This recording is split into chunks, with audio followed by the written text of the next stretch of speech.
Mijn naam is Daan Wijnands en ik ben choreograaf. Momenteel zijn we aan het auditeren voor de musicalproductie Grease. Dus we krijgen heel veel kandidaten voorbij die en moeten zingen en acteren en dansen natuurlijk. Bij de dansauditie moeten ze binnen een uur een combinatie leren die wij gemaakt hebben. En dan worden de groepjes steeds kleiner en dan uiteindelijk moeten ze per 4 voordansen. Ik ga letten op, ik denk, eigenheid van de dansers. Ik hou er heel erg van om de dansers te gebruiken voor wie ze zijn in plaats van kijk naar mij en doe wat ik wil of zo. Ik denk dat het veel creatiever is als je hun betrekt bij het creatieve proces. Dat het in de jaren 50 zich afspeelt is een gegeven. Maar dat hoef je niet zo in te kleuren. Zonder die nostalgie te vergeten of dat die op de achtergrond raakt, kun je toch nog met dans in het nu en het actuele maken, zonder dat je dus niet het gevoel hebt van ik zit niet naar Grease te kijken.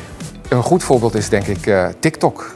Als je kijkt naar hoe dat geëxplodeerd is en hoeveel creativiteit in dans op dat platform is, dat lijkt me heel leuk om te onderzoeken of je daar een link kan leggen naar het nu en in Grease. Waar ik naar uitkijk in het hele werkproces is het werken met jonge mensen. En Grease is natuurlijk echt een voorstelling voor 3 generaties. Net als een dierentuin. Je gaat als kind naar het dierentuin, als ouder en als grootouder. Dus ik kijk het meeste uit naar de energie van jonge acteurs, dansers, zangers. Dat geeft mij ook weer heel veel energie.